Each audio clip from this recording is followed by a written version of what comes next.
Hey gang, sorry for the delay in this episode. It's the summer, and sometimes many of us get busy with vacations and work travel, so thanks for your patience. Now, on to the rest of the intro. Greetings, listeners, and welcome to a fun one-shot from the Wednesday Night Crew. For the next few sessions, one of the crew is running an adventure with serious dungeon crawl vibes. Where there'll be some permadeaths? We always take more chances in our one-shots, so maybe there will be. It's an adventure called Dwarven Fiasco, played in D&D 5e rules. We hope you enjoy.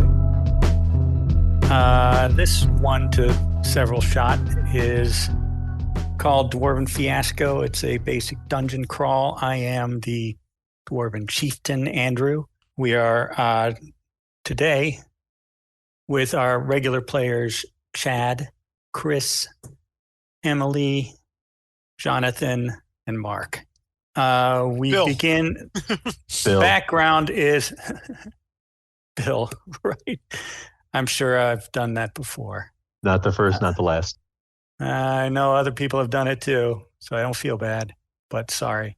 All right, so Dwarven Fiasco, there was background is that there had been a plague few decades ago.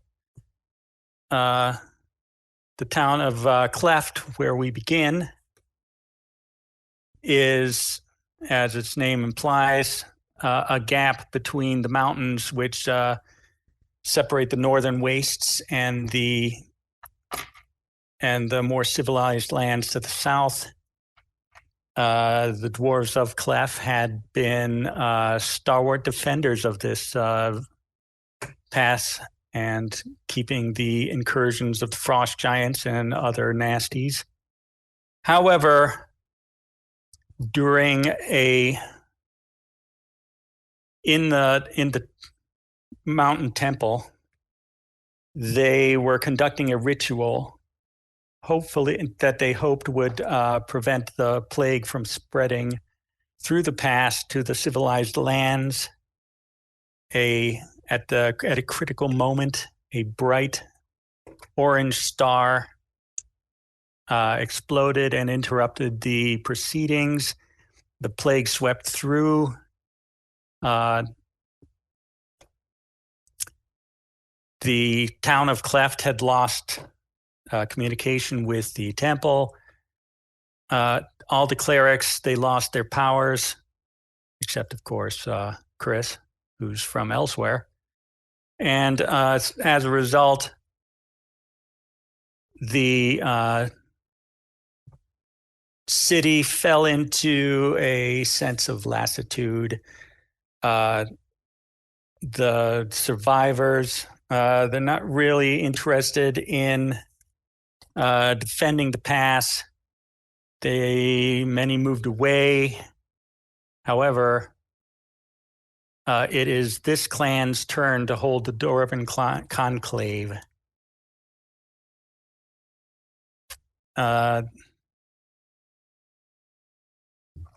This is a big holiday that the Dwarven clans use to renew their political ties. There's a lot of commerce that goes along with it.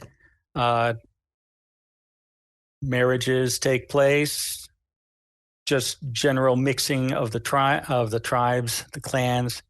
It's a big deal.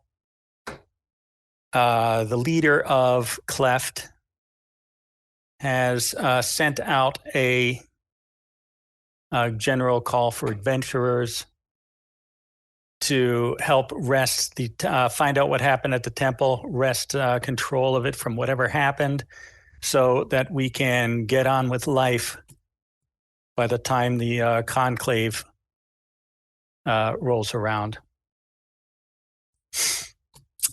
And that's where we end up with this group of adventurers in the office of Taskmaster Tomlin. He's the leader of Cleft. And let our characters introduce themselves.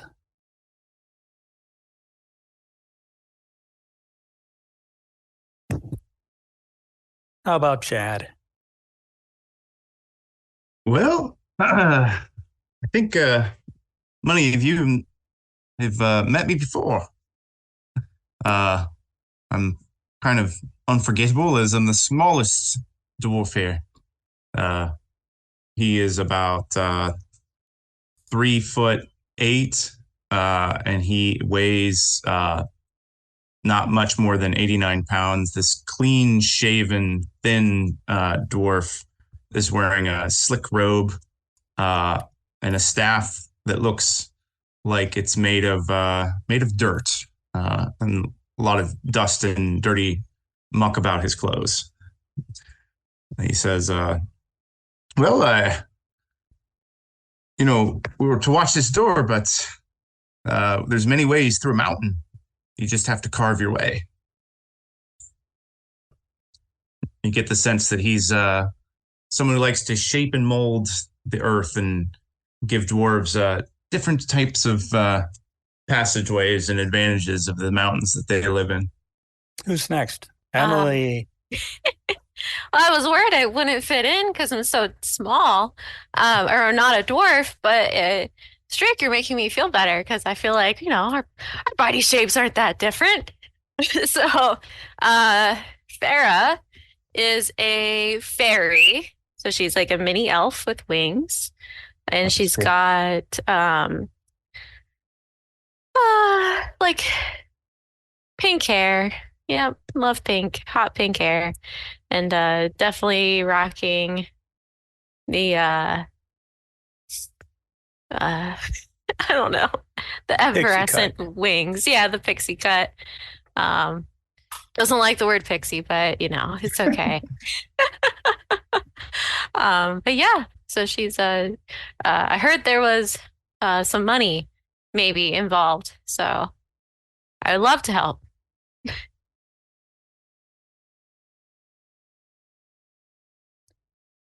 Chris. All right, then. I'm Torvin Bronzeblood, cleric of the Forge.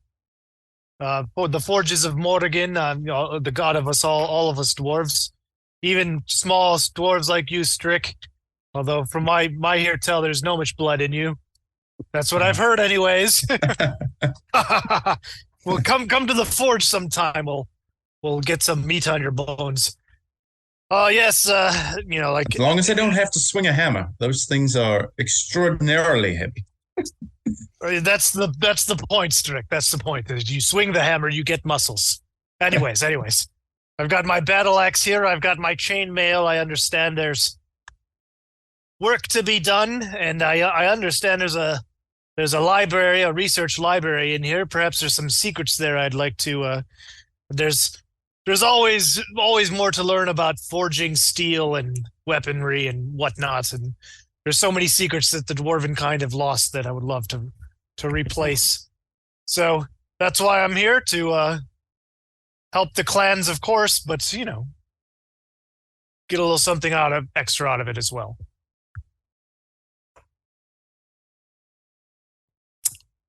Nah, I guess Bill is next. Y'all can call me Rosemary Barrelback. I'm a musician, percussionist, specifically by trade. Do a lot of spoken word, if you will. Looking for some inspiration here in these mountains. I see you, mountain brother. Although I am of the hill, I feel it's just a small mountain. And I'm an entertainer. Looking for some new poetry, but a little bit of cash in the pocket can't hurt either. And Rosemary is wearing he has a long coat, so like a cool guy trench coat kind of thing going on. So he's a long coat, capri length pants, boots that are like hiking boot height. So there's like bare skin at the shin area, which looks kind of weird because it's really hairy. And got like a tunic shirt and a vest. So probably really not dressed for appropriately for the adventure. But he knows he looks good, and that's what matters. Which leaves Jonathan. So I will be Walter Gladwater, and I am the very recently retired barkeep of one of the local taverns. I too am dressed in basically the clothes I walked out of the bar. And he says, "Yeah, my son is taking over for me at the bar, and I finally get to go on all those adventures that I keep hearing people talk about. So I'm ready to get going and see the world now. He's taking care of the bar, and it's my turn to finally live an adventure." And mechanically, he is a barbarian.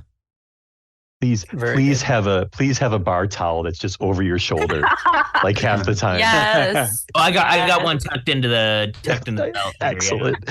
Yeah. Perfect. So you're in the office of Taskmaster Tonlin, and he is here to give you just general information that you may need and any assistance that you may ask for before you take on the daunting task before you. You're all aware, I believe, or if you're not, he has told you of recent history, how the loss of the temple has really devastated the local city. The sages don't sage, the clerics don't cleric. The just general economy of the city has been basically wound up in the taverns because there is no industry to be mentioned. With Conclave coming up, he had sent out the general call, which you have all answered. Which one of you had known each other before this, or are you meeting just now? I know that Chris and Chad, I wrote down your names. Why don't I use your player names? If anyone's a resident of the town, they know Walter. They would know you. He ran one of the bars here for the past 40 years or so. So, well, I'm sure I've seen Walter. I've taken ale from Walter, and some nice dwarven spirits. He's got, when I'm in town, it's always got the best in town. Strick obviously is a very, very, very well known. Infamous almost. Everyone else is new to me, though. Yeah, I think Farah just happened to be in town and overheard the call. Decided to come. Yeah, I would only know. So if we retcon for like a second, when we first all get together, Rosemary sees Walter and it's like, Walt, good buddy. So your kid took over, huh? That's what's going on. That's why you're here. He's finally ready to step up to the plate there. Yeah. So I can still gig at your bar though, right? Oh, absolutely. He's taken over, and as far as everyone else can be concerned, it's the same management in a lot of ways. It's his turn to kind of take up and take the responsibility and earn his keep around here. Real good. Quite perfect. Quite perfect. It's best if I'm not around, though. That way he can really spread his wings and take to his own, if you know what I mean. Yeah.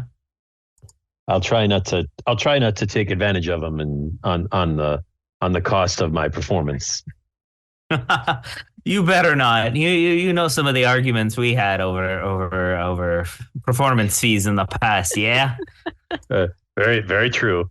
Get a little drunk and loose-lipped. I can understand. Not exactly the favorite of all your patrons, I suppose. You are far from the least favorite, though. Good to know. there you go. That's how That's that's how we beautiful. know each other. Well, There you go. ladies and gentlemen, I'm glad you're here. I'm a little surprised to see non-dwarves. This is, after all, a dwarven business, and it looks to be a dangerous one. I've sent over the last 2 decades, every once or twice a year, I'd sent a party of mercenaries to go check out the temple and report back, and none of them made it. Reports of bodies strewn across the path up the mountain are all I have. We've poured out more than one for those lost souls. Indeed. As you know, Conclave is coming up, and I really need this to get resolved. We barely have enough manpower to run the guard here in town. So I'm willing to offer you anything, any assistance, anything you ask. Merely information, maps, such as we have.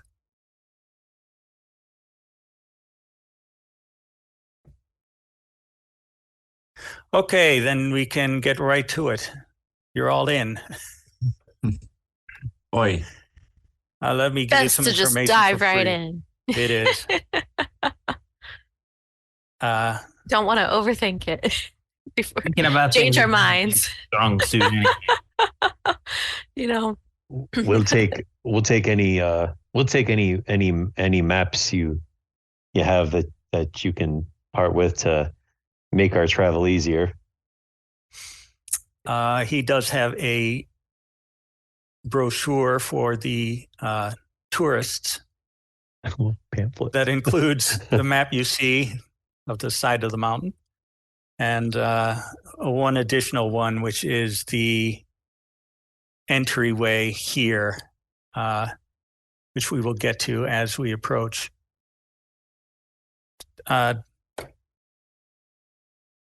Let's just hand wave away the payment, since none of you asked. He offers you a cashier's check from the town's treasury in the amount of 500 gold pieces.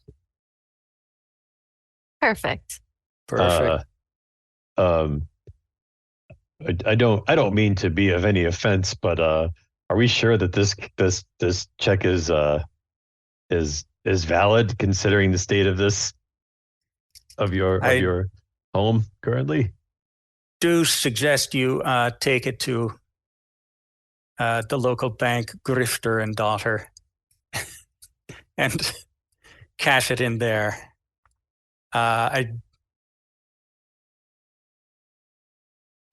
The hard cash that I had paid earlier, I stopped paying earlier in hard cash because they just end up tossed out of the mountain, and all that gold is lost to everyone. So this way they have to survive to cash the check. That's This way smart thinking. Have to survive. That's smart thinking. Indeed. Who's our money holder? Like, it's definitely not Farah. What? I feel like Well, Walter the barman, he's going to Obviously. he's owned from- a tavern for 40 years. He's probably pretty good with money. Yeah. maybe you Sure. can invest this somewhere while we're on this here adventure, and we can get a little extra on the side. Well, I don't know about those gambling games that they do on the back of the bar there. That is, I never won on any of them myself. Too busy running the bar. Hmm. I can hold on to the paper there and Bar games, you say? feel better. Yeah. We could go drop it off at the tavern there if you want. My son can hold on to it, or if we don't trust him as much, we can just hold on to it ourselves. Well, I think I you trust should- you as much as I trust a bank, big fella. Yeah, big fella. I think you should. I think you should hold on to it, and after we do whatever it is here that we need to do, we can cash it on the way back down. Yep, and then celebrate at your son's tavern. Well, if we spend all of this there, he will have a better day than I ever had. It would boost the young man's ego. There you go. Let's head out then, shall we? I'll hold on to this and I'll keep it right here. And he like puts it into a breast pocket of his shirt he's wearing and just says, it's right there. If just in case anything happens to me, you all know exactly where that is. Walter, we won't let anything happen to you. All right. Before you go, since no one's asked, I have a couple of bits of information that you may find useful later. That in the history of the temple, it was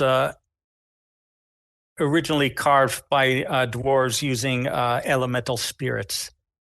And it's likely due to the nature that they're still there protecting the rock. And the other is that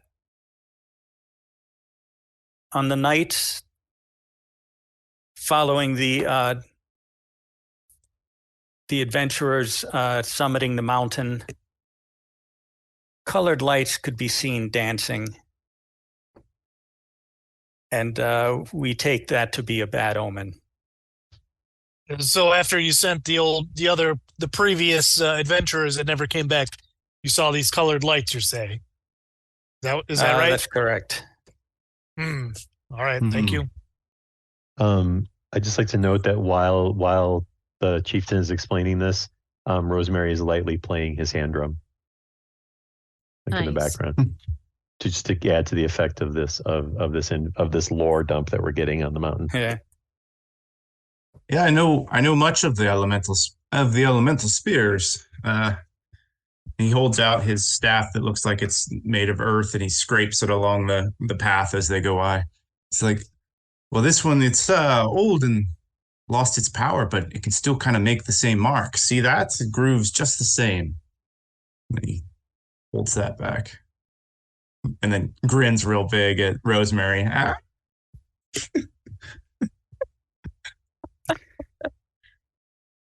All right.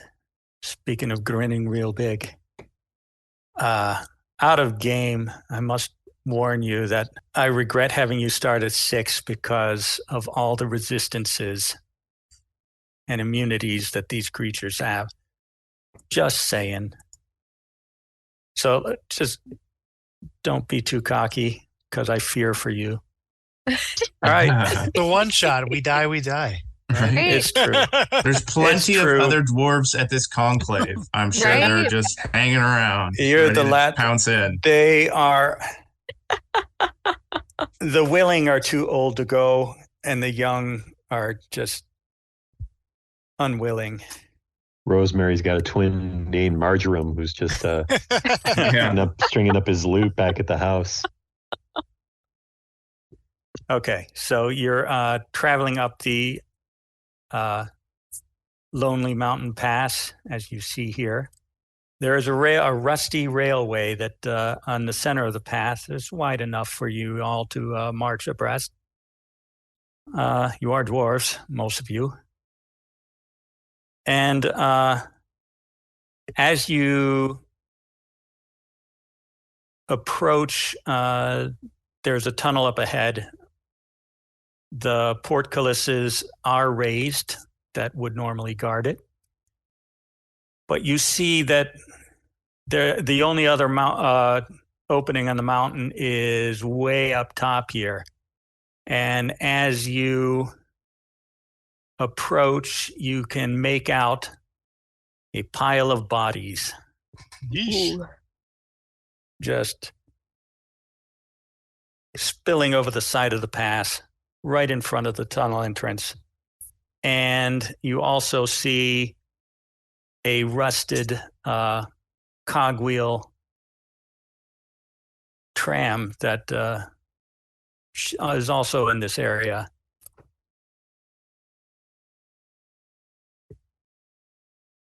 Are there any carts on the Cogwell tram, or it's just There the are. passageway? It's the locomotive that you cannot, that is currently inoperable. There is a car with several benches for seating. You are a little winded from the climb, so you could see how this would have been useful. And there's a cart with just for baggage and supplies. Well, that seems like an easier way up, doesn't it? Maybe we should see if we can get that running. Maybe you can try it on the way down. Oh, does it look like it only goes down? No, it goes both ways, but it looks like it's rusted here at the top of the tracks, just before the tunnel. Would this be beyond a mending spell? A mending with cantrip? exactly that. I'm looking at mendings, and I'm like, can I burn the rust off and mend the gear? Do Arcana check. I guess I Rick will also do that since he's. We're both taking a look at it, right? Yeah. I got a 22 on my Arcana check. You don't think you can get this started again. It was likely, it likely had a captive elemental. The thing is rusted completely through. You cannot detect magic without it anymore. This is a magical device. I mean, we could scrape off the rust. We could, get it moving again, but it needs an elemental to push it, to power it. I mean, it still would be useless. I could make it look newer, but it would still be kind of useless to us. Yeah. Wait, where do you see that it's magical? As Strick walks over and he crit fails his Arcana check, and he's leaning in and pokes his eye on one of the gears. Oh, God. Well, you see, yeah, I trust you. I trust you. No, like to see the spot there for the element. Like a training an element. Whatever. Watch yourself. You want to mess with the gears? Like, what about these bodies? I go to say say a prayer over them. They're mostly skeletons. What's that? Is the tunnel dark? Like, is there light coming through? Like, the tunnel is just normal darkness, but you do notice that there is a sphere of uncanny darkness further up, just slightly protruding from the mountain. Sweet. Is it past the Don't portcullis? at me, but that is not how darkness works. That's what it says. Okay. Is that past the portcullis or before? Yes, that is further up towards the main entrance. Gotcha. You see a pile of basically skeletons lying atop the pile of skeletons are two from the most recent foray. They have no gear. They are not skeletons, but they're rather fresh. You see their faces are frozen in a terrified mane. But you may recognize them as dwarves that you knew who volunteered for the last mission. Are you rummaging through the pile? Well, I don't think mending will work for that either. They look pretty dead. I've said my prayer, but Okay. Yeah, well, look, there were only 2 of them last time, and now there's 5 of us. So I think our chances are better. Clearly, the odds are in our favor, correct? Yeah, exactly. Clearly. Let me. Why don't I, before we head into this tunnel, why don't I take a look through here and see if we can find anything that would be to our advantage. I'll help you look. Okay, you two search for about 10 minutes or so, just like digging bones and throwing them over the side. Yep. Yeah. Let me see what you find.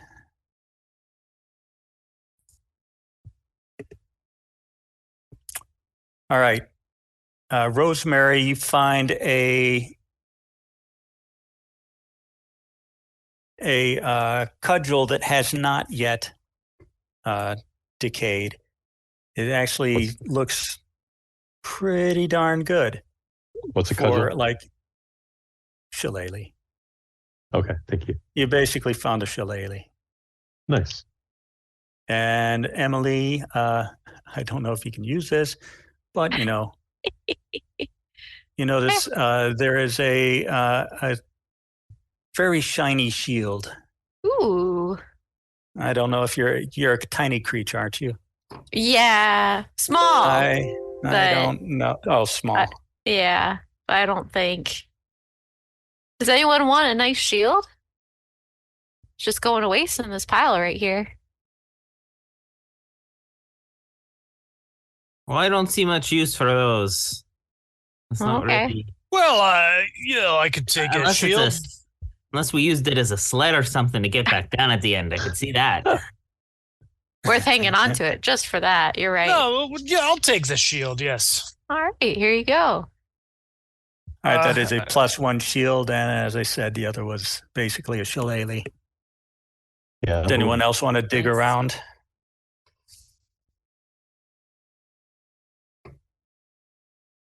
You said that there was like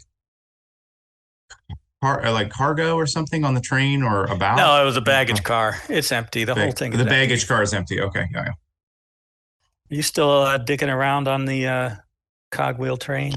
No, I poked my eye. He's over there just like scraping at his face. Okay.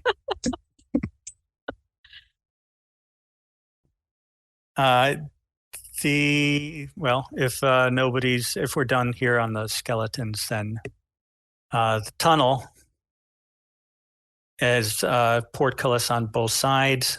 They are in the up position.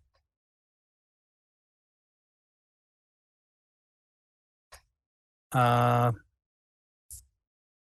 not going to ask for a marching order yet. It's 3 abreast, right? Mhm. You just you may go through and continue your climb. There are no bodies up on the second half of the passageway. They all appear to have been thrown out unceremoniously from the temple opening at the top. Oh, And you arrive without incident at the main public entrance, which you also have a map for because that was part of the tourist. Before we go any further, it's clearly there's some type of danger here. Who here is just who needs a magical imbuement on their weapon or armor? Who would like that? Something like that. I could use that. Absolutely. Come, give me your weapon. I'll give it the blessing of the forge. She hands over her rapier. And yeah, so like he pulls out his like a block of incense, and he says some prayers over it, smokes it up, and he hands it back to you. You feel it's a little warmer to the touch, and now you have a +1 on your attack and damage rolls with it. Oh, nice. This should last for the day. Well, that's fancy. Yeah. Can you do that to everybody, sir? Well, it's a one-time deal. I usually use it upon myself, but I have plenty of magic I can spare. I could spare some for my new companions here. It's good to make friends. Thank you kindly. Yeah, well, Rosemary comes up, holding this new cudgel shillelagh. thing, and it's just like just holds it out. Oh, that's a lovely shillelagh there, Rosemary. Slaps you on the back and then moves on. Can you do the same? Can you do the same thing to this that you did to that? Did you literally just hear that last? No, I can't. I can only. It's a one-time deal. It's I could do it once a day. Oh, I thought you said you had lots of magic to share with your friends. No, I said I have lots of magic, and I could share other things with my friends. This one a day thing being that I shared, and which I shared with our new friend Farah here. But now I no longer have that to share today, but I have other magic that I will use. Sorry, Rosemary. I just nod. Do you understand that I can only do this with one weapon per day? Just let me, but I do have other magic that I will use for the good of us all. Am I clear to you, Rosemary? Do you understand? I'm a beat poet. I'm not a dumb poet. I quite understand. All right, because you seemed confused when you came with me holding your shillelagh at me. So I wanted to make sure that there's no more confusion, and that if we are here for another day, I will give you I can do. We could take turns. We could do the shillelagh. We could talk about this. It's just that Farah came to me first. I would love to share with you, but so maybe tomorrow, if we're still here, I will do that. But I have other magics that I will use for the betterment of the party, for us all to succeed. I want nothing but success for us. Oh, but I cannot imbue. And I as well. And I cannot imbue yours with I just want you to understand that, because it seemed like you didn't understand. And now you're bordering patronizing me just slightly. I do quite understand. Okay, then we're good. I'm not faster than a fairy. I guess it's fine. The wings, they help. Was that 60-foot flying speed? 30, but 30. Well, that was. I just figured as a bard, 30 walking. Right? So technically, I think I am faster than a dwarf. It's surprising to me that you didn't speak up faster, being a bard and all. But usually they're the first ones to talk. Well, that was mighty big of you, Dwarven, for strengthening the allies. He goes, I think I can lean into that. And he kind of gives you a little punch on the shoulder. The punch is much stronger than you would possibly imagine this little frail-framed dwarf would be able to deliver, but in a friendly way. And upon that, you get bull's strength. So you have advantage on strength checks, both saves and ability checks. For 1 hour. Via advanced ability. Sounds great. Out of game, due to my condition, I'm going to take a 5-minute break. So keep up the buffing and the banter. Be right back. I will keep up the patronizing. even still, as a cleric, Mr. Nice Guy, still find a way. Well, it's my personality trait is I'm used to helping out those who aren't as smart as I am. And I patiently explain anything, and I patiently explain anything and everything to others. So that's I'm just working with what they gave me as a personality trait. Nice. I'm not patronizing you. You played that perfect. My feature is rustic hospitality. I come from the ranks of the common folk. I fit in among them with ease, and I can find a place to hide, rest, or recuperate among other commoners, unless I've shown myself to be a danger to them. So I'm a folk hero. So the people, they love me. Nice. Gotcha.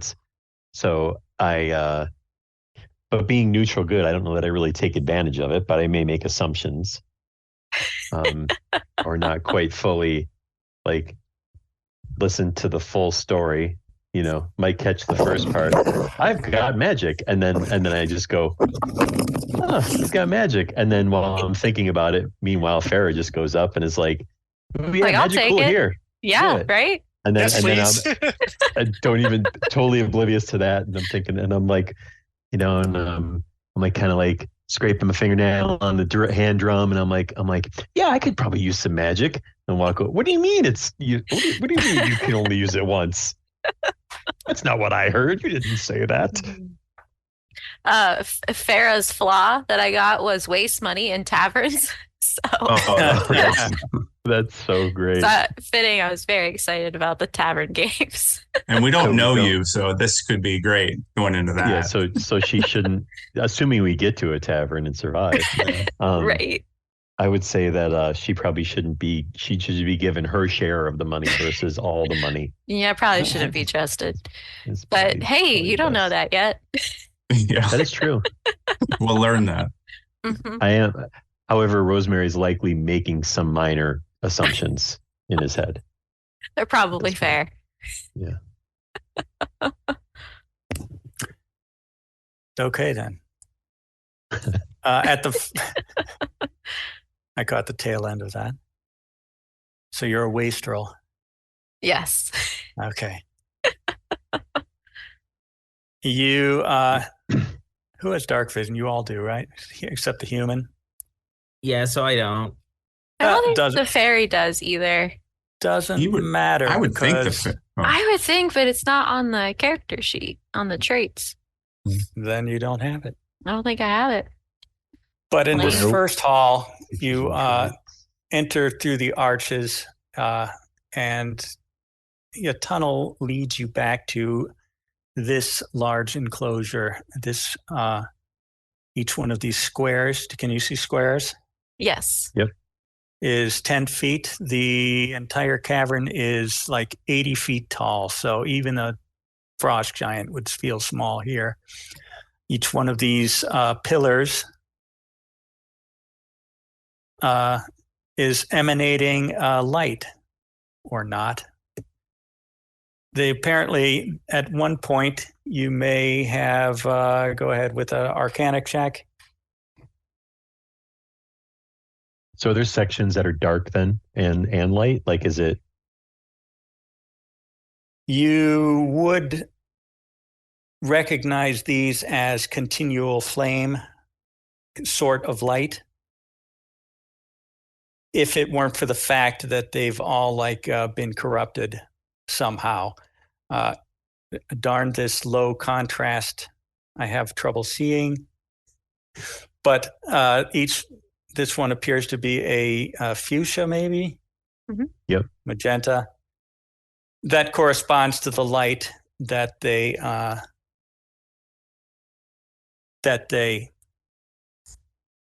give off. 60 feet diameter, is slightly elevated off the ground, so that at ground level, Wow. it's it looks like it's about 40 feet diameter, and the 20 feet off the ground is its full 60. Gotcha. So I guess the ones that are gray are not actually illuminated with light, but with darkness. So Oh. it gives this whole cavern a weird, eerie, kind of rainbowy situation. You are here at 1. You had just entered. And what would you like to do? It doesn't say what kind of stone, but we'll just call it marble that this cavern is carved out of.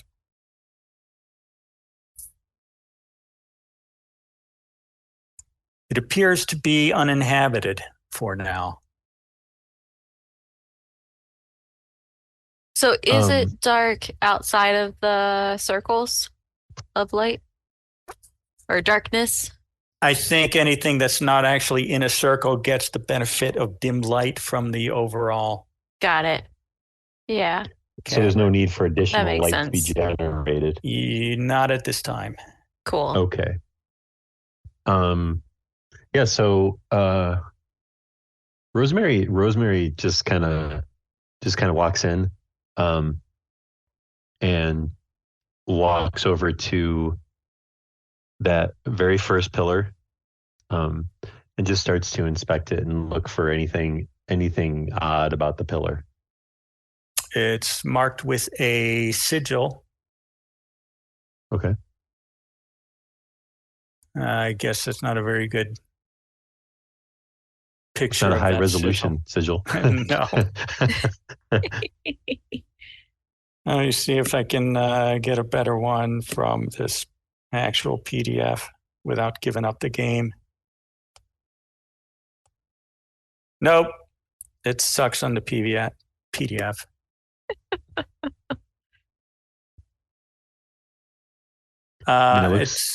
It's not like you're going to, it's not something you recognize it as a Dwarven okay. sigil, but it has no further meaning for you. I say, I just yell to the group, say, looks like it's got a mark, some kind of a mark or a pattern or logo or something on here. I'm gonna go look at the next one. I don't know if any of you guys can read this kind of stuff, but that looks like a bunch of scratch to me. And I go over to look at the next one. That is no sigil on that one. That is just a pillar with no markings, plain, just fluted like maybe a Doric column. I lean back and look at everybody and say, scratch that. Not everyone has this on it. Wait, does that look gray to you? You wouldn't have seen that. I wouldn't have. That is actually magical darkness that you walked into. Do I just walk into it? Like, so maybe no, if you walked around the sphere of darkness, you would have come to another one with with a sigil on it. But I can't wait. Let's see. Oh no, wait. Yeah. Looking at my stats. Yeah. Rosemary would 100% walk into the dark and want to know why it's dark in there.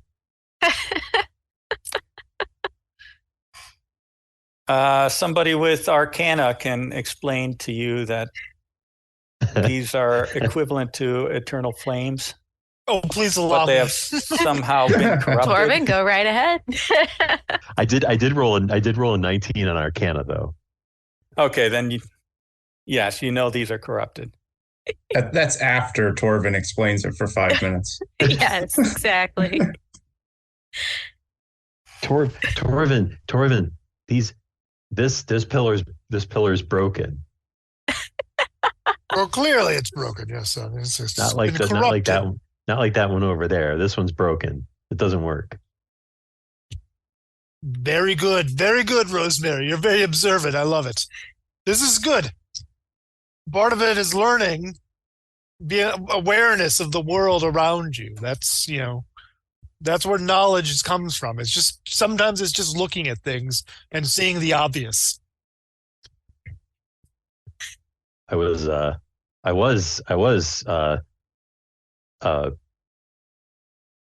top performer in the top 10 performers of my class, graduating class at school. So I consider myself to be rather smart. Well, or no, maybe it was top of the lower 10.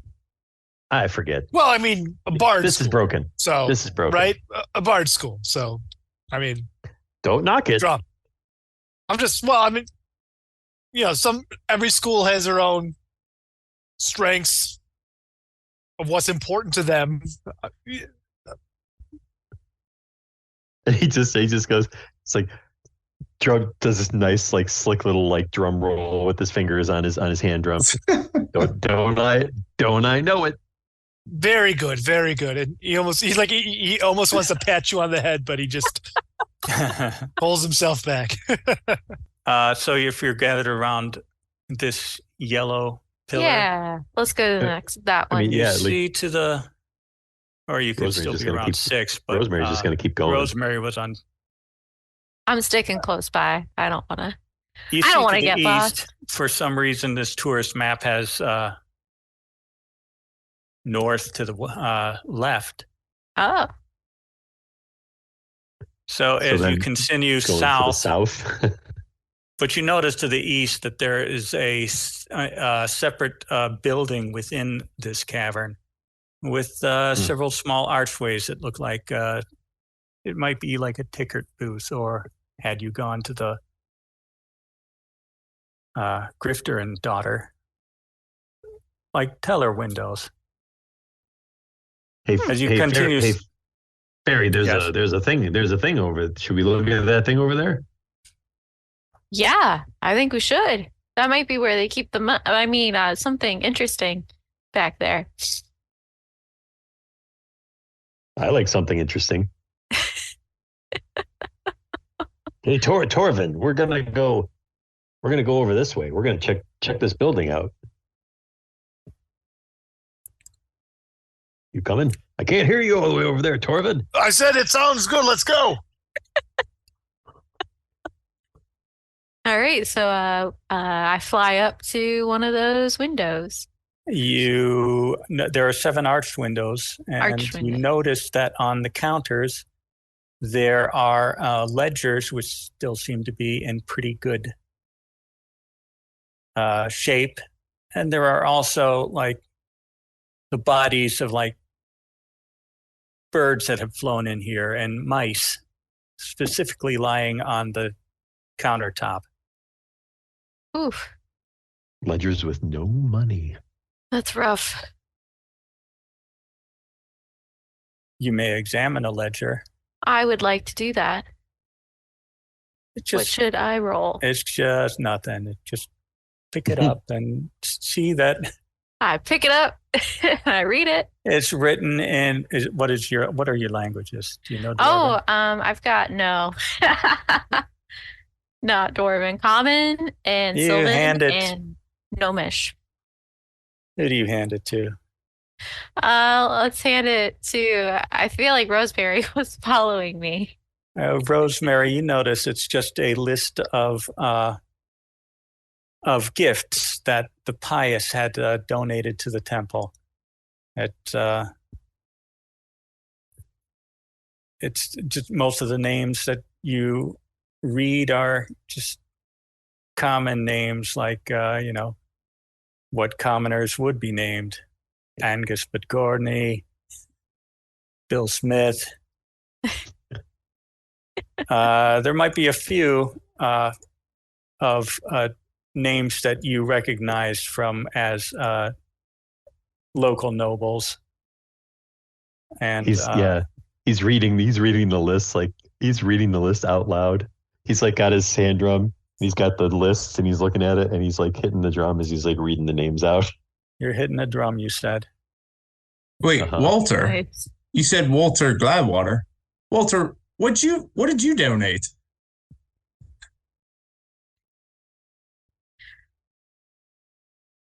Maybe we lost Walter. No, I think Walter's in the zone.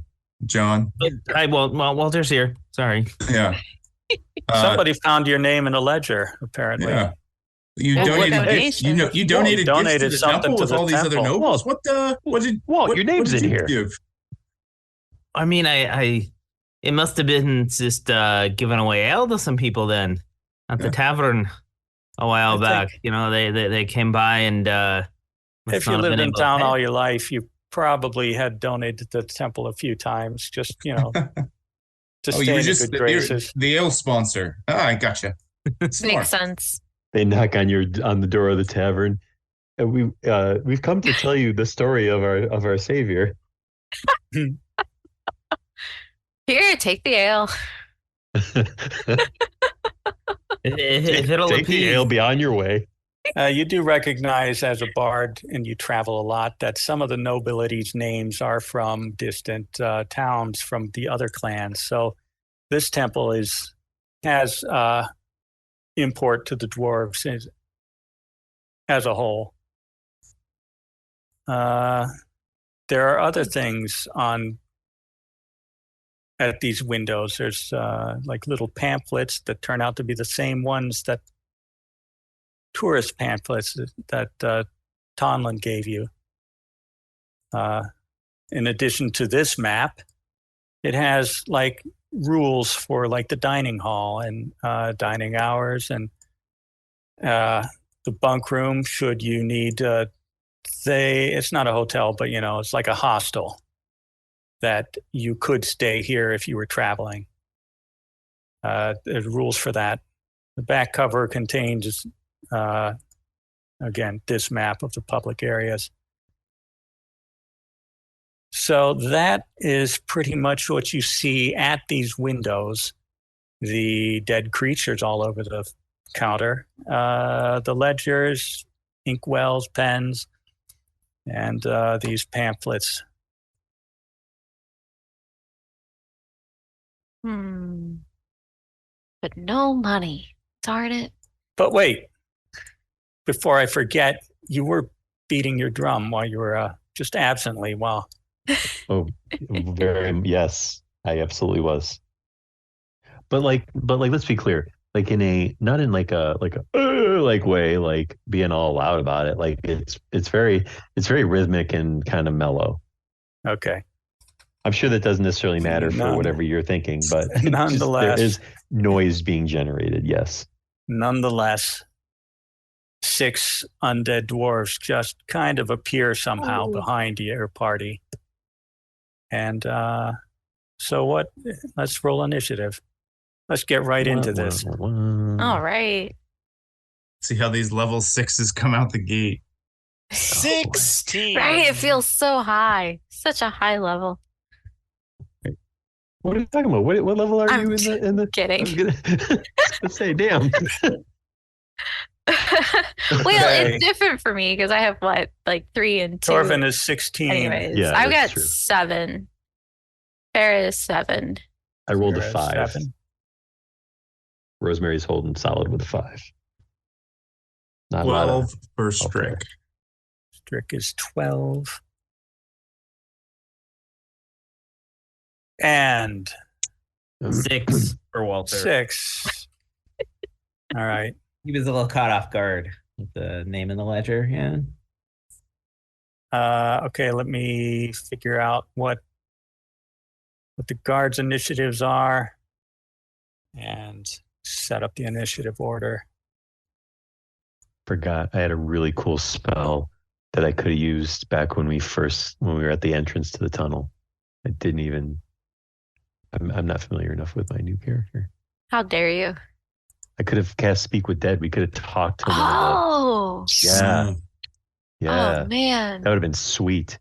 I bet they had That something cool. interesting to say, Rosemary. Right?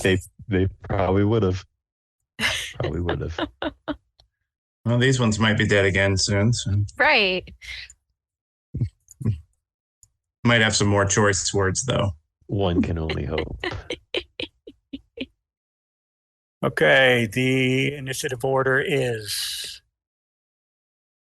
unfortunately, it's 3 dwarfs before you. Then it's Spicy Mushroom.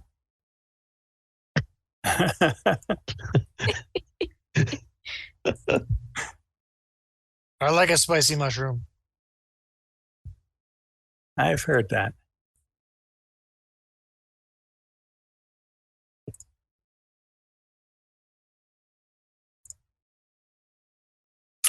Okay. Why are you looking at my spreadsheet? I saw the final boss's resistances. I don't think you did. He's vulnerable okay. to root stew.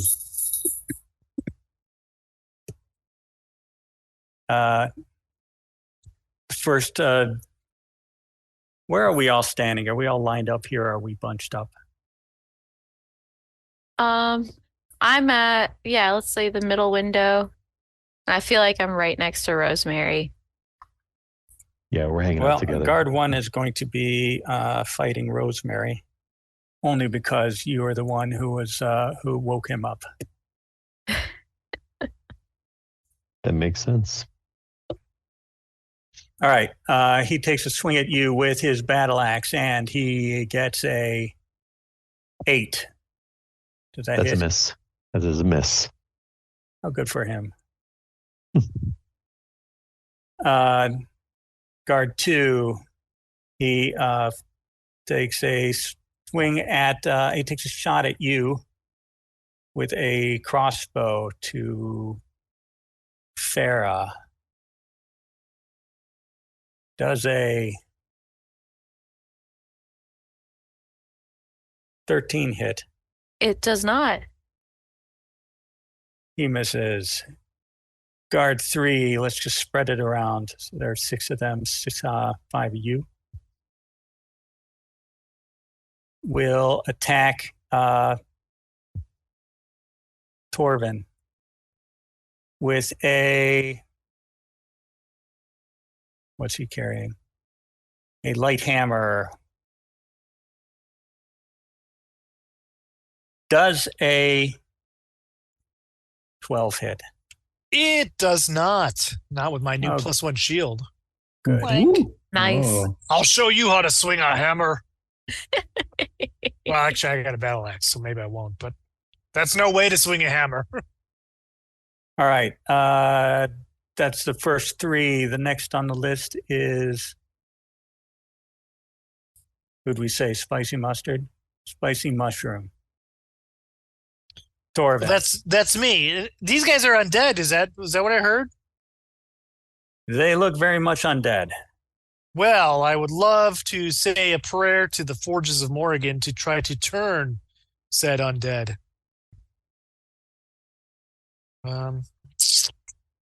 Very good.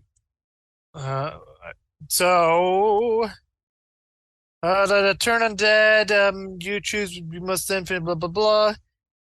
So they must hit the DC of a wisdom of 13. Okay, wisdom for these guys is +0.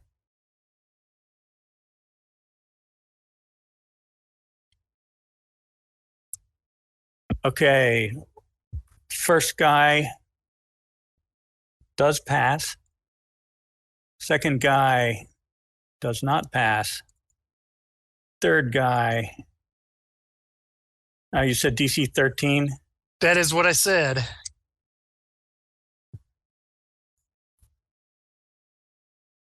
He does not pass. Fourth guy does. Fifth guy does. Sixth guy also passes. And are these CR half or lower?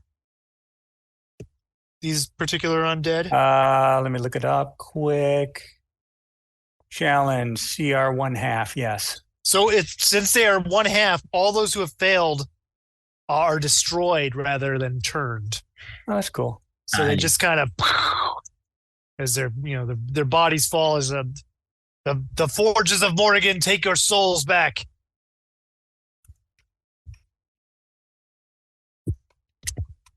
So you've used up one of your turn undead. Correct. That is one of my divine spirit or divine whatever you want to call them that I've used today. Next that is guy my turn. up. Yes. Next guy up is dead. So next is Strick.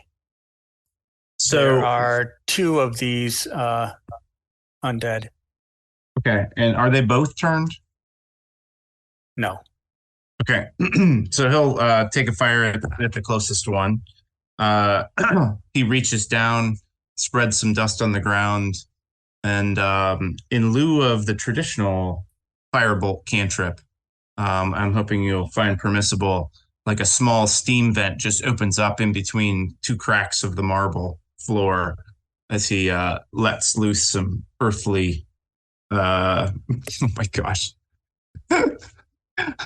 earthly steams, or tries to do so, rolling his second one in a row. The marble of the floor seems you cannot see seams. It does seem resistant to your efforts to modify it. There's no cracks Had you over there. actually succeeded, you would have made a crack in it and it would have sealed up. So and next is, And he kind of then backpedals towards any immediate attackers. I didn't establish his location, but he tries to get towards the back. Be the squishier guy. I'll let you move adjacent. I mean, perpendicular to the action, because they are between. You are between the windows and the two undead. Farah is up next. So was the one that was behind Rosemary, is that one gone? Or is that one still there? Okay. All right. Then there's one that is still on. Oh, you're right. Rosemary. Yes, that one is still there. Oh, that one's still there? Okay. Then I want to go fly over to the other side of that undead and attack with my rapier. I think that's a sneak attack because it's engaged with Rosemary. Yep. Awesome. All right, so that's an 18 to hit. Hang on. I keep closing my spreadsheet.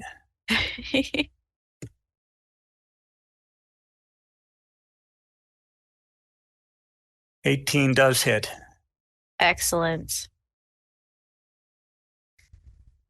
So then that is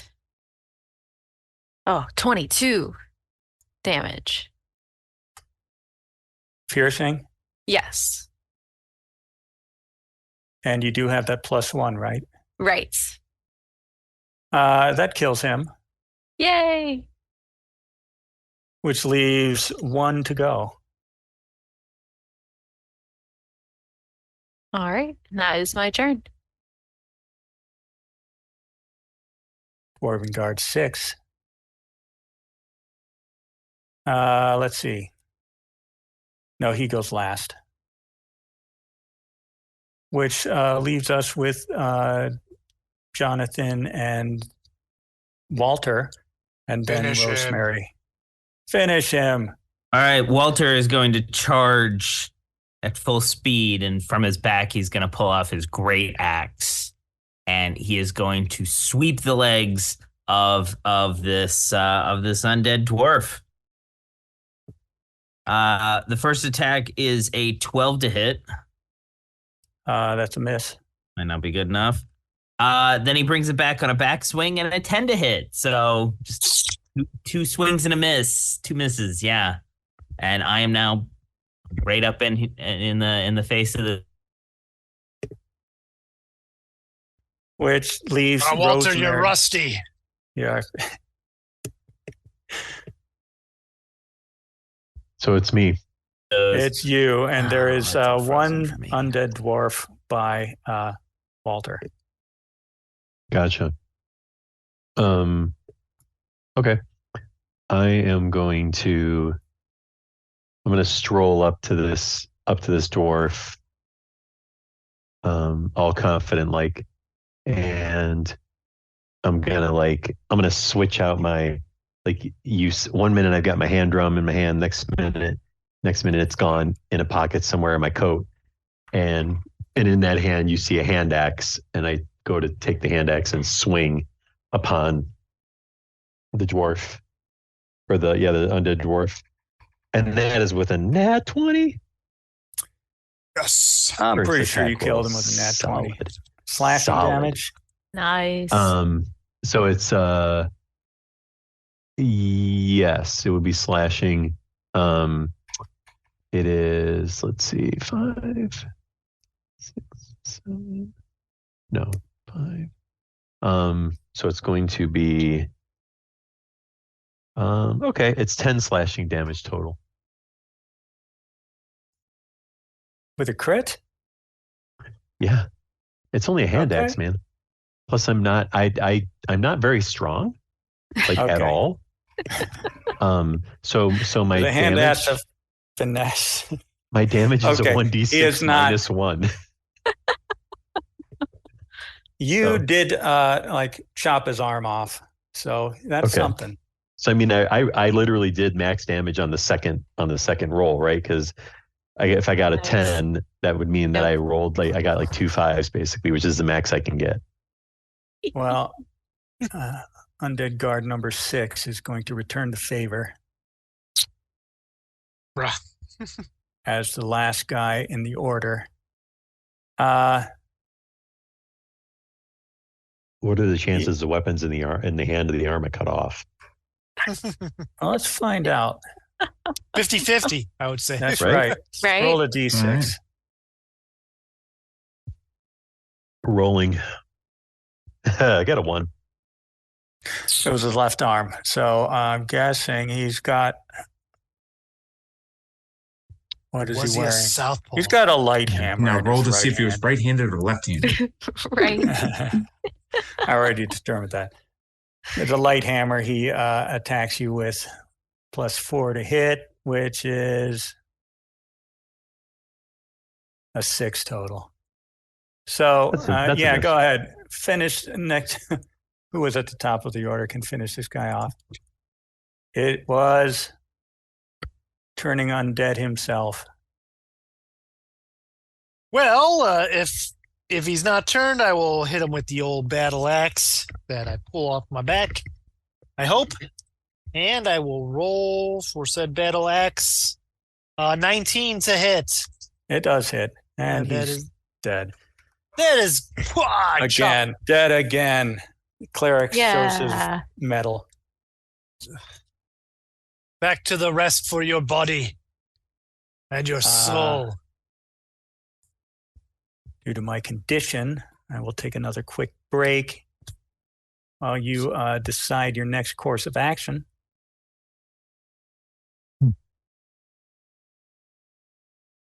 Well, If it you looks search like- the bodies, you basically find just regular battle axes, light crossbows, and hand axe or light hammer. So there's not much on these guys. I will be right back. All right. Torvin, that last one I warmed him up for you, Yes, clearly with your axe, you did it. You chopped the arm off. I You mean, did look good. at this little thing. It's pretty good for a little thing. No, I mean, yeah. Let me take a look at that. Let me take a look at it.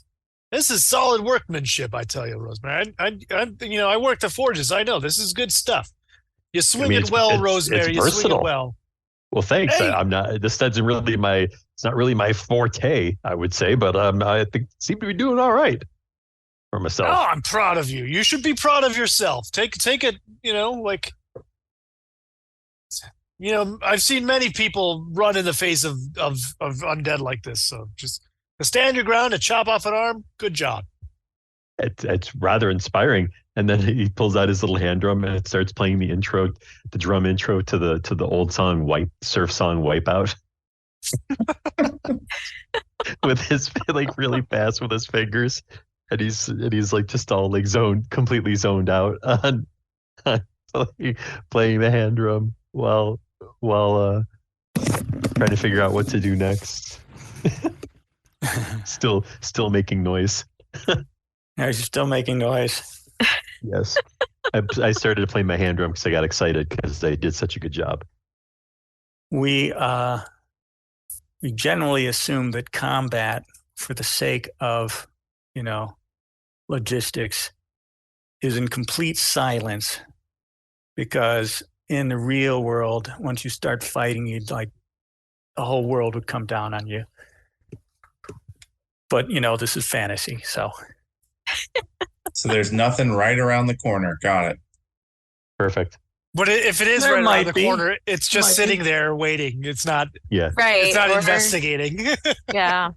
Right, Or it's, because like, this zoned is out. a dumb and crawl. Otherwise, the first room you come in, like I said, you start fighting, everybody comes to investigate. Makes sense. I'll just wait a moment, see how this turns Well, out. Yeah, that's guard team 1's responsibility. Right. Let's find out. Right. Everyone's got their posts. I say we continue on, like try to find the way out of this room. Agreed. I mean, I like the colors, but we got a lot of ground to cover. You know, by looking at the map, that 12 is the temple area. Let's see, what was 11 again? Oh, 11 was the public bunk room. 7 is a public dining hall. 10 is meeting rooms, kitchen. It's 16. I think that was a private dining room. Doesn't matter. We'll find out when you get there. Well, I'd love to check out the temple. I understand that the temple is where the issues have kind of started for, like this is where the loss is. This is what we're really here for. Maybe I could say some blessings, light some forges, et cetera, and so forth. Chapel. Did I say temple? It's chapel. Well, chapel, temple, it's all the same, right? Lead the way, Torv. I will. Yep. You all had picked up one of these pamphlets from the counter, and you do know that 3 area, as you may have surmised, is where they took in donations. So, and there's like storage areas behind it. Maybe they got some of that ale. Not that I'm leading Walter. you there, but 12 is chapel, 11 is the bunks, 7 is the public dining facility.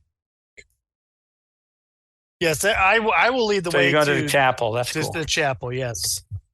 Well, your blessings seem pretty good so far. So, yeah, seems Did worth work out it. pretty good. I'm very holy. I don't want to brag or anything, but I say my prayers. I do my devotions. I do all the things. Okay, Jack. I try to lead a good life. Follow all the things, even if they contradict the other things. I do my best. So instead of mansplaining, we say you're clericifying. Oh, very good. That's great. Thank you. You will accept that portmanteau. I will accept it. The chapel is cube shaped. These smudges here are carved stone pews. They are, again, you're dwarves, so they are dwarfed by the size of the room that they're in. At the front of the chapel, there are rows of depressions around the top. Gemstones, you believe that gemstones had been removed from there. Resting on the altar is a holy book. Around the altar are like just blast marks. Who wants to do Arcana? So there are gemstones, or there were gemstones? There were gemstones. You may remember this because many of you had come from Cleft and had worshipped at this chapel. Maybe not every Sunday, maybe like once every 3 years, just whenever the need. And holidays and But you don't remember scorched black marks around or missing gems. Well, I would This is new. definitely go to the altar, check out the book, and since I'm up there, I'll look at the blast mark, see if I can make heads or tails of it. 17 on the Arcana check. The blast marks you suspect are some kind of defensive marks to keep that things may have laid hands on the book and had been vaporized or otherwise rebuffed. Well, with that knowledge, A faint orange glow emanates from the book. It is live. I will take a look at the book without actually touching the said book to see what I can determine of it.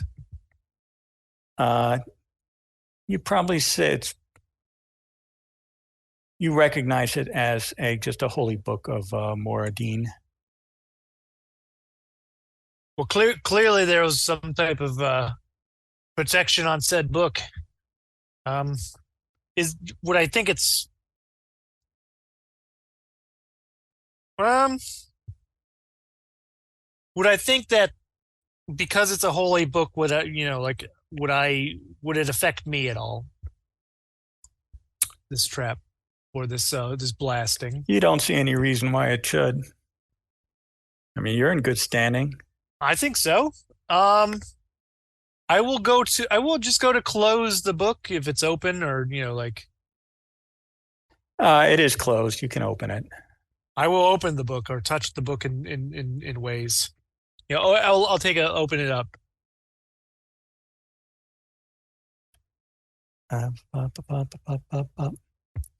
As you open the book, it does not blast you. However, lights flash inside the guard pillar. There, I gave up the game. This one. And outpour another 6 dwarves.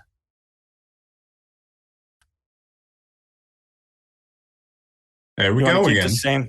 Yeah, it's gonna get. They don't want you fucking around, man. Hey, man. I'm allowed to touch these books. All right, let's see what the next. Do you want to keep the same initiatives or roll new ones? I'm fine with the same. Yeah, the same's fine. Okay. And let me get the initiatives for the next 6 guards. I can't turn them all. I can only do Channel Divinity twice.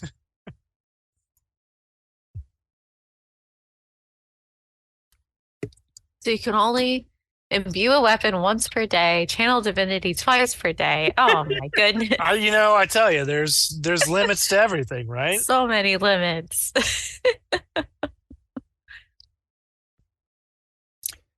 I took a page out of Brian Murphy's book and have these things rolled ahead of time so I don't have to dick around. But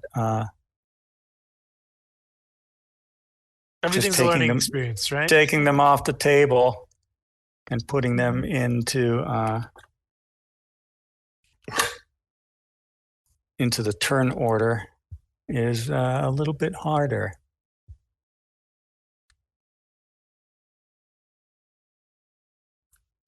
Indeed, it is.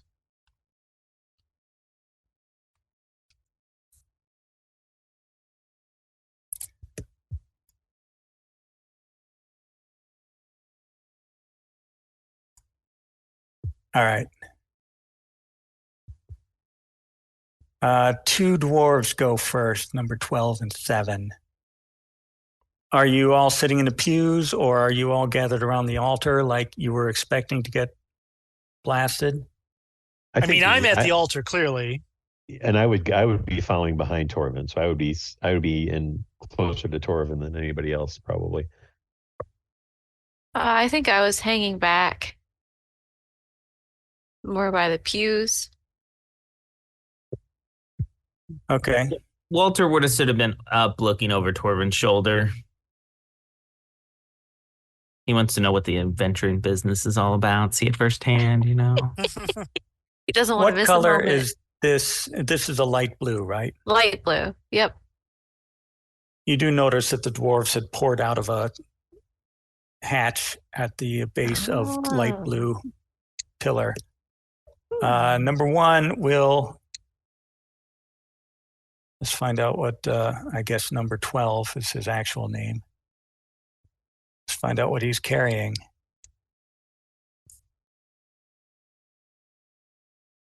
Number 12 has a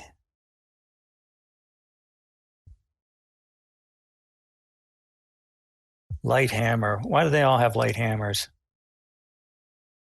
He's got a crossbow that he is going to shoot at Dwarven.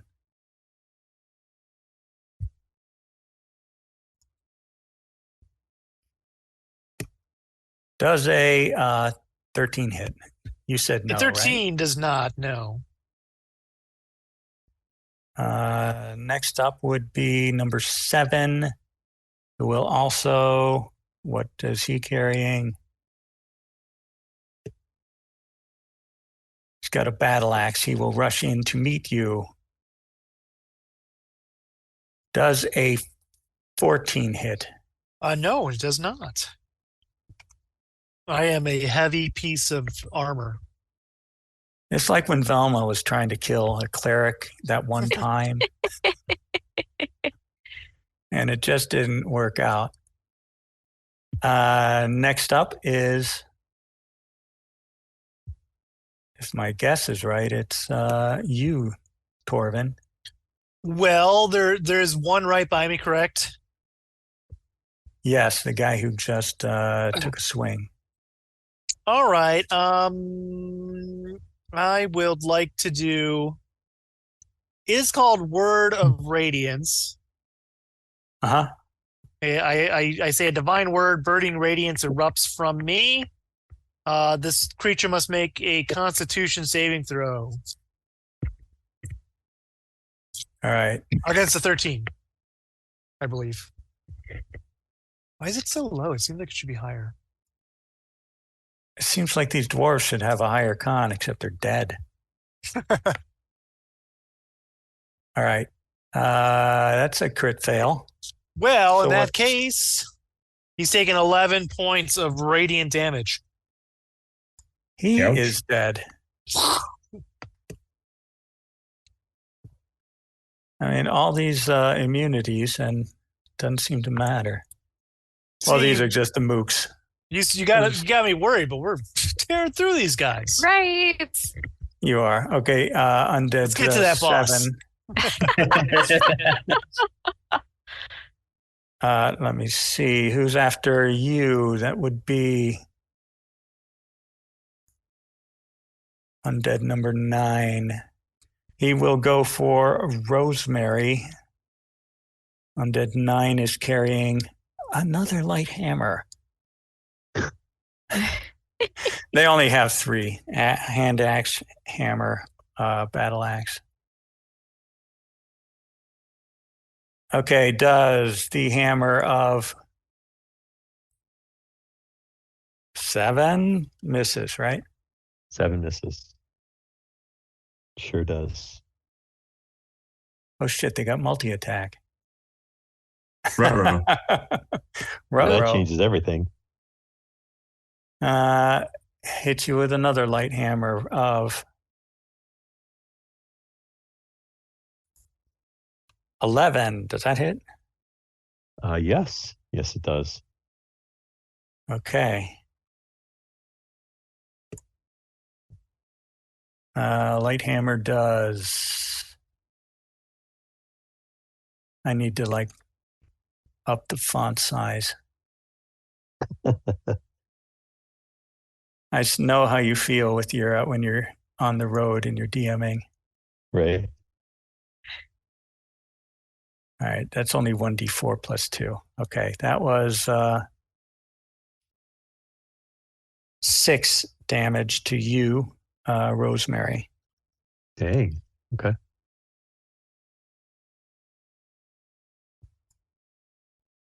Okay, next on my list is Root Stew Strick. All right, so one dwarf died. The other one's in front of Torvin. And they kind of spilled out of this pillar. Is there a grouping of them left? Because his intent is to cast Earth Tremor Ooh. below the big, hopefully a big group of them. Yeah, there were 4 remaining, have Okay. not deployed yet. So upon near those, and hopefully not within Torvin's space, he's gonna reach down and an eruption. The marble stones start just rattling around and clapping about, and they those four to make a dex saving throw against a 15. So 15 should be fit. I think it's 15 for a wizard. 8 plus your intelligence plus 3. Plus right? 2. Plus 2. I'm sorry, 14 then. All right. Dex saving throws against 14.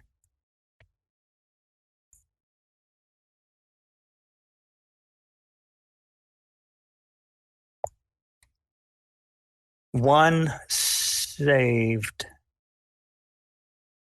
Okay. The rest did not. And so what? The 3 that did not save trip and fall. They go prone and take 3 points of bludgeoning damage.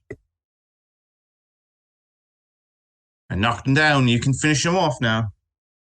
All right. It's difficult terrain, but I don't think I get to repeat the damage. I'll have to look, though. But that's what happened that turn.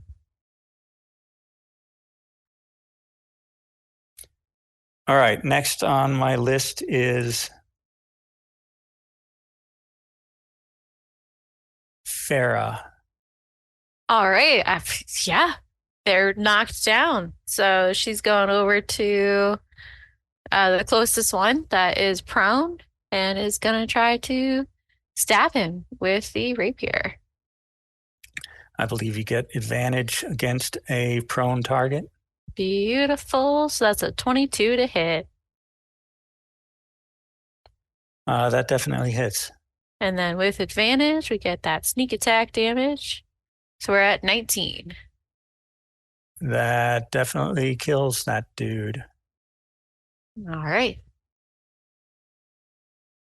And then I think I want to take the bonus action, the cunning action to disengage or to am I engaged? Probably not. They're prone, right? So just like dash away. Yeah, I don't think they can get a reaction while they're prone. Yeah. So dart in, dart out. Next on my list is Walter. Walter's going to charge up to whichever one is closest to him. And well, there are. So I was up by Dwarven, looking over so his you shoulder. were by. Okay. Yeah. And I believe that would have been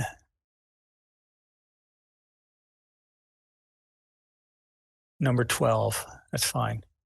Yeah. Go ahead. He wants to feel the thrill of adventure. So he goes up and he tries to sweep the legs of this one with his great axe. And that is a 25 to hit with the first. That hits. All right. For 15 points of slashing damage. Yep. And is he still up? No. Okay. Then he'll sort of turn. Is there another one somewhat nearby here? Yes. I'll tell you which one. Well, just go ahead and I'll figure out which one it was. Yeah, he'll sort of pivot towards another one and try to slash at that one too. Again, he's sort of sweeping the legs. It's the same sort of. Well, that one's probably prone if you killed the one that was standing. So the other two are prone, so you get advantage. Oh, they're prone? All right. Wow. Oh, then they're not nearby if they weren't both at the altar. Oh, I'm sorry. Unless it was a different group. I guess I wasn't paying attention. Let me see on my turn order because if yeah, there's one still at the altar. Well, if there's one still at the altar, that's ahead and kill him. Going after. So yeah, it's a leg sweeping sort of cut here. That's a 10 to hit. Missed the second one, off balance. All right, let's see if number 8 is dead? And if so, they're on 2 different tabs. Number 8 is dead. So next would be Rosemary. So how many we got left?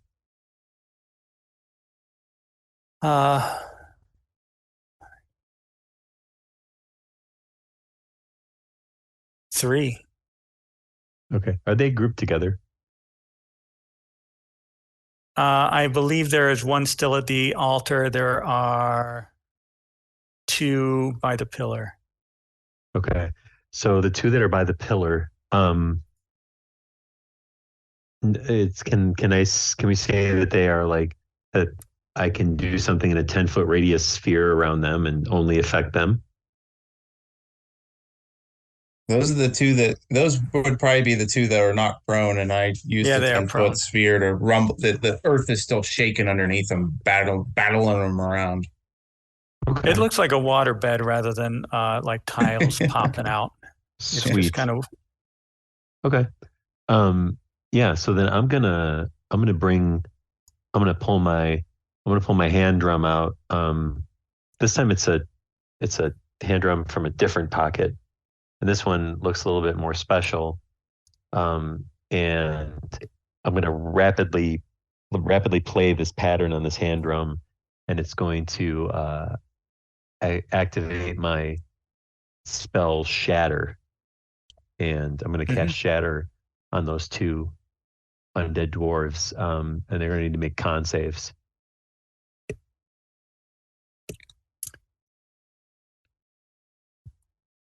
they both fail. No, wait. Yes, they both fail. Wow. Okay. Damn. 23 points of thunder damage to both of them. Each one. Oh, good. Those are both dead too. So it's just like.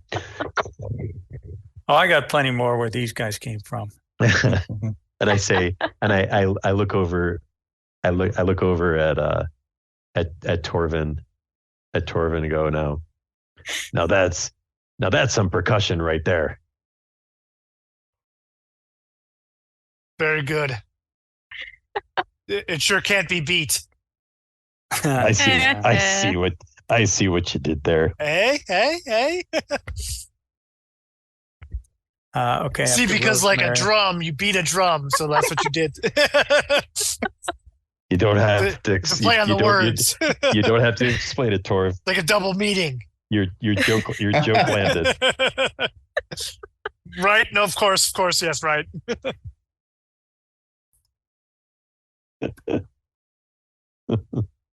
All right. That's perfect. Back to the top of the order, dead dwarf, Torvin. All right. What is there near me? Is there anything near me? I'll say 9 is near you. Well, I will say that The last guy, he's near you. Well, let's see if he gets hit by my battle axe. Well, does an 11 hit this guy? No. Well, then he does not get hit by my battle axe. I'm too busy laughing at my own puns to make a connection. Ah! He does, though, get, I think he goes next. Yes, he does. These guys are now getting multi-attacks since I actually see that there on my sheet. Light hammer does a 9 and an 8 do not hit you. No. Well, he blew his load. I'm not going to ask if you understand these are zombie. If they have zombie resilience. It doesn't say that. This is these are custom. Gotcha. These are custom monsters. So I have to that's read always everybody's stats. That's always fun / annoying when you kill one and Yeah. come back to life. Oh, the first 4 come back up, plus the second 3. Yeah, it's fun for the DM, but annoying otherwise. Mm-hmm. Okay, 9 goes, I believe. He is going to use a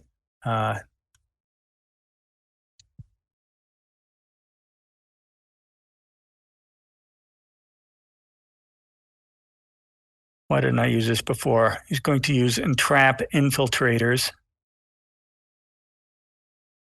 The spell affects up to 6 creatures within 30 feet of the pillar. I'm going to use this first next time. Each target must make a DC 20 Wisdom saving throw or be affected by the spell. Ooh. I'm affected. I should have led with this. That is hard. Wisdom. Yeah. For everybody, we all do this. It lasts for 5 rounds. I really should have led Wow, that's really good. And they I don't all think we do do it. it. I don't think we do it now. with this. Or are you doing it now? I'm doing it now just because I Yeah. need I a noticed natural I 20. still have this. Oh, nice. And I this did is all not. of us. No, I needed that. I did not get Oh. a natural 20. Oh, yeah, I failed miserably. I got a 9. Jesus. Oh man. I got an 8. Yeah, that's pretty good. This is where we get killed by at the end of the night. Jesus. Already, right? There we go. All right.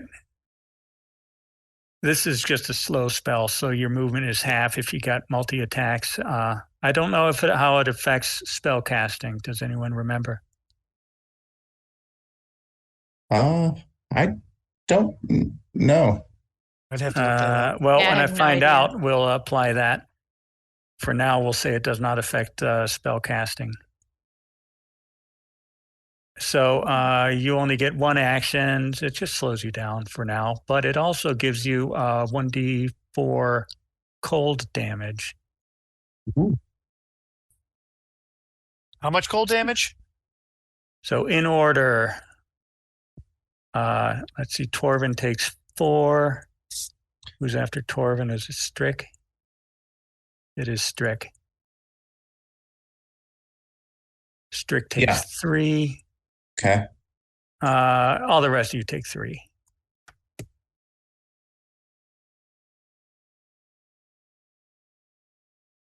Slow, we can't take reactions. We have a -2 to AC and Dex saving throws. And then we all get 1 action. That's okay. He's almost dead. That was his action. Next up is Strick, I believe.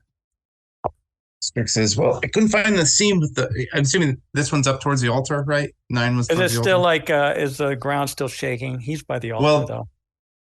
No, if there's no one left back there, because I do believe Rosemary's Thunderwave killed them both, right? So Right. yeah, so he'll deactivate that. The marble pillars come clapping to a steady, and then he'll say It maybe a looks little lava pristine. up. Yeah, a little Looks lava like up through the nothing vents.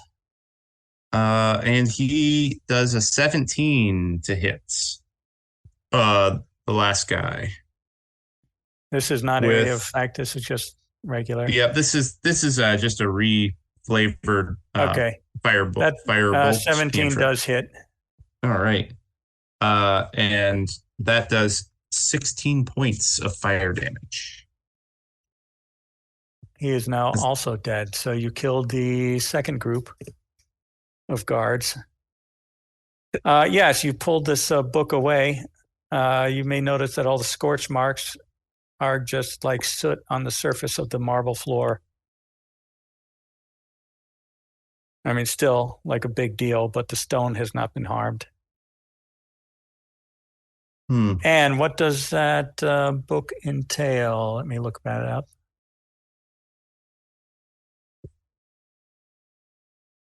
You do not see where the gems are. They are not attached to the book. They are still missing. All right, it's a Dwarven holy book. You can have it identified at a later date, but you are while you are trying to identify this, you're spending like let's say 10 minutes reading it. It's just a typical stuff that you already learned in the Acolyte school, and it bestows a bless spell on all you listeners except Strick. Except Strick. Except Nice. Strick.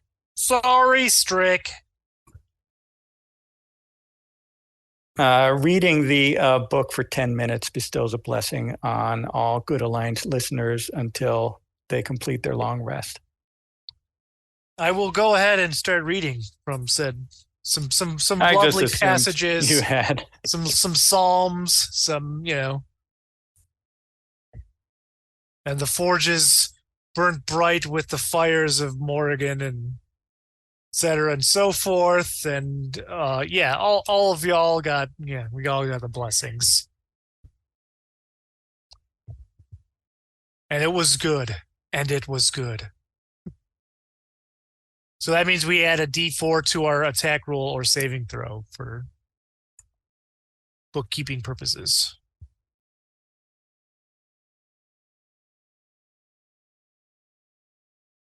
Nice. All right. Hashtag blessed. That's great. Love that. All right. That is chapel area. You do have the book in your hands. It does more stuff, I mean, but you don't as a know whole- it yet. as a holy man, I will go ahead and put it into my hand travel bag and take comfort in knowing that it's there. All right. Do we know what we want to do next, or do we want to continue next week? And I'll try to have the spreadsheet like fixed so it's not so cumbersome. I don't know where's a good place we can cliffhanger this. I could just have like dwarves like summoned to the sound of battle, but if you know from your map that 11 is the bunk area, and perhaps you go there to take a short rest. Sounds good to me. I mean, you're as our cliffhanger. You do have. Some of you have read the pamphlets, which has like rules of conduct for in the hostel area there. So, no snoring, no wetting the bed, only consensual double bunking. Quiet hours after 11. Right. That's funny. Yeah, so it's if I can see the clock, it says 22:04. So we might have to continue this next week. Like I said, I'll try to get that spreadsheet tightened.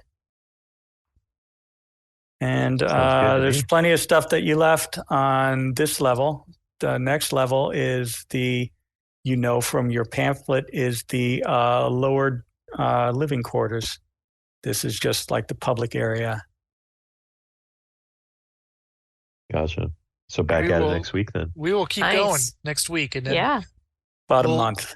It'll be about a month out. That gives us plenty of time to put together the Spice Girls one shot that we want to do at some point. Yeah. Or we should I'll just get ready for that. we should just, as a joke on Sean next week, just pretend like we're just already, in media res with the Spice Girls, and he'll be like, "What the?" There we go. We could do that. Yeah. So quick question before we go.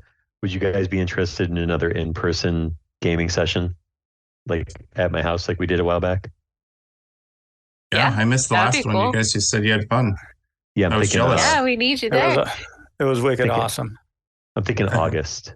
That would Okay. be good because then I could get to your house during the daytime and it won't be as confusing to get there. There you go. Yeah. Yeah. So I'll send. It was a little tough figuring it out.